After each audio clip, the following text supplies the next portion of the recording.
Hi అండి. Welcome to Delhi's cricket info. So నిన్నటి match వచ్చేసరికి KKR versus LSG. So match వచ్చేసరికి Eden గార్డెన్స్లో అయితే జరిగింది. అండ్ టాస్ అయితే ఎల్ఎస్జీ గెలిచింది. ఎల్ఎస్జీ గెలిచి ఫస్ట్ ఫీల్డింగ్ అయితే తీసుకుంది. సో ఈ మ్యాచ్ గురించి ఎస్పెషల్లీ చెప్పాలంటే కనుక ఒక యంగ్స్టర్ జస్ట్ లైక్ ఒక 2-3 ఇయర్స్ బ్యాక్ ఒక ఐపీఎల్లో మనకి రింకు సింగ్ ఎలా అయితే దొరికాడో కేకేఆర్కి, సో సేమ్ అదే టైప్లో అయితే కనుక ముకుల్ చౌదరి అని ఒక యంగ్స్టర్ అయితే దొరికాడు ఈ మ్యాచ్లో. సో చాలా బాగా ఆడాడు అండ్ సింగిల్ హ్యాండ్తో తను ఈ మ్యాచ్ని గెలిపించాడని చెప్పాలి. సో ఫస్ట్గా కేకేఆర్ ఇన్నింగ్స్ అయితే చూస్తే కనుక అజింక్య రహానే తను ఒక మంచి స్ట్రైక్ రేట్ 170 తోటి ఒక 41 రన్స్ అయితే ఓపెనింగ్ ఇచ్చాడు. అండ్ చాలా బాగా కెప్టెన్ ఇన్నింగ్స్ ఆడాడని చెప్పాలి అజింక్య రహానే అయితే కనుక. సో తనతో పాటు వచ్చిన ఫిన్ అలన్ అయితే అవుట్ అయిపోయాడు. ఆ తర్వాత అంకిష్ రఘువంశీ ఒక బేస్ అయితే ఏర్పరుస్తూ వచ్చాడు. సో తను అలా నిలబడుతూ ఉండే టైంలో రింకు సింగ్ వికెట్ అయితే పడింది. And finally green and Roman Powell వచ్చేసరికి మెల్లగా సెటిల్ అయ్యి కేకేఆర్ వచ్చేసరికి ఫస్ట్ 10 ఓవర్స్లోనే 100కి అయితే రీచ్ అయింది. And finally 20 overs match complete అయ్యేసరికి 200+ అయితే ఎక్స్పెక్ట్ చేసాము. బట్ వాళ్ళు వేసిన మంచి బౌలింగ్ వల్ల, ఎల్ఎస్జీ బౌలింగ్ వల్ల చాలా రన్స్ అయితే వాళ్ళు కట్టడి చేయగలిగారు. And finally green and Roman Powell అయితే వాళ్ళు తీసుకున్న ఒక మంచి ఆప్షన్ అని చెప్పాలి. సో ఇద్దరి నుంచి ఒక 70 పార్ట్నర్షిప్ రావటం వల్ల, ఒక మంచి ఇన్నింగ్స్ పట్టడం వల్ల 181 స్కోర్ అయితే వాళ్ళు చేయగలిగారు. అండ్ ఫైనల్లీ 182 టార్గెట్ తోటి ఎల్ఎస్జీ అయితే మ్యాచ్ స్టార్ట్ చేసింది. And KKR bowling LSG bowling గురించి చెప్పాలి. సో ఎల్ఎస్జీ అయితే కనుక ఫస్ట్ మహమ్మద్ షమి అయితే చాలా బాగా వేసాడు. సో వికెట్స్ అయితే పడకపోయినా కానీ అరౌండ్ 6.8 ఎకనమీ తోటి ఒక మంచి స్పెల్ అయితే పడింది.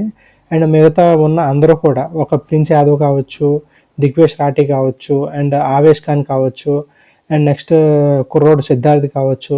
సో వీళ్ళందరూ కూడా తల ఒక వికెట్ అయితే తీశారు. అండ్ నెక్స్ట్ ఎల్ఎస్జీ అయితే 182 టార్గెట్ తోటి వాళ్ళ బ్యాటింగ్ అయితే స్టార్ట్ చేశారు.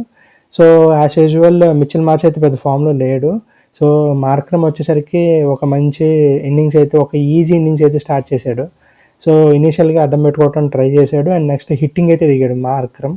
సో తను చూసి మిచెల్ మార్ష్ కూడా హిట్ చేసే టైంలో వికెట్స్ పట్టడం స్టార్ట్ అయ్యాయి.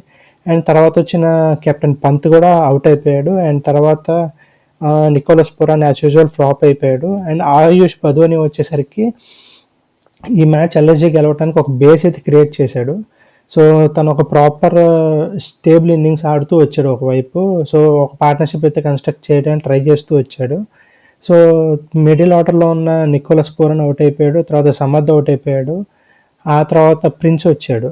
సో ప్రిన్స్ ఎప్పుడైతే వచ్చాడో అటు ఆయుష్ బదోని, ఇటు ప్రిన్స్ ఒక మంచి చేజ్కి అయితే చూశారు. అండ్ ఫైనల్లీ ప్రిన్స్ వచ్చేసరికి ఒక మంచి ఇన్నింగ్స్ అయితే ఆడాడని చెప్పాలి.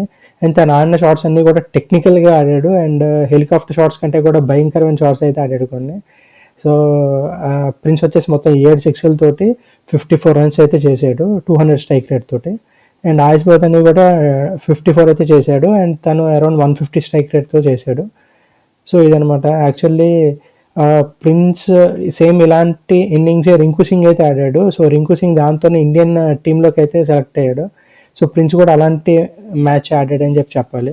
సో ఫైనల్లీ 3 వికెట్స్ తేడాతోటి ఎల్ఎస్జీ కేకేఆర్ మీద అయితే గెలిచింది. అండ్ పాయింట్స్ టేబుల్ వచ్చేసరికి ఎల్ఎస్జీ 5th పొజిషన్లో అయితే ఫినిష్ చేసింది. అండ్ కేకేఆర్ వచ్చేసరికి 9th పొజిషన్లో ఉంది. LSG out of 3 matches 2 matches అయితే గెలిచింది. అండ్ కేకేఆర్ బౌలింగ్ గురించి చూస్తే సునీల్ నారాయణ్ చాలా బాగా వేసాడు. 4 ఓవర్స్కి జస్ట్ ఓన్లీ 13 ఇచ్చాడు, 1 వికెట్ తీశాడు 3.2 ఎకనమీ తోటి.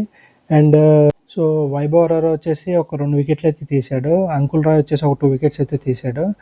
అండ్ సునీల్ నారాయణ్ ఒక 1 వికెట్ అయితే తీశాడు 4 ఓవర్స్కి 13 ఎకనమీ తోటి. సో కార్తిక్ త్యాగి ఒక వికెట్ అండ్ క్యామరన్ గ్రీన్ అయితే ఒక వికెట్ తీశారు. సో ఇదనమాట KKR versus LSG match review. So ఒక ప్రాపర్ మ్యాచ్ అయితే పడింది ముకుల్ చౌదరి ఇన్నింగ్స్ వల్ల. అండ్ ఒక మంచి థ్రిల్లర్ లాగా నడిచింది. అండ్ ఫైనల్లీ ఐపీఎల్లో match to match and day by day ఖచ్చితంగా ప్రతి మ్యాచ్ కూడా ఇంట్రెస్టింగ్గా తయారవుతుంది. So thank you so much. ఖచ్చితంగా వీడియో చూసిన ప్రతి ఒక్కళ్ళు కూడా లైక్ చేయండి, సబ్స్క్రైబ్ చేయండి. Thank you so much.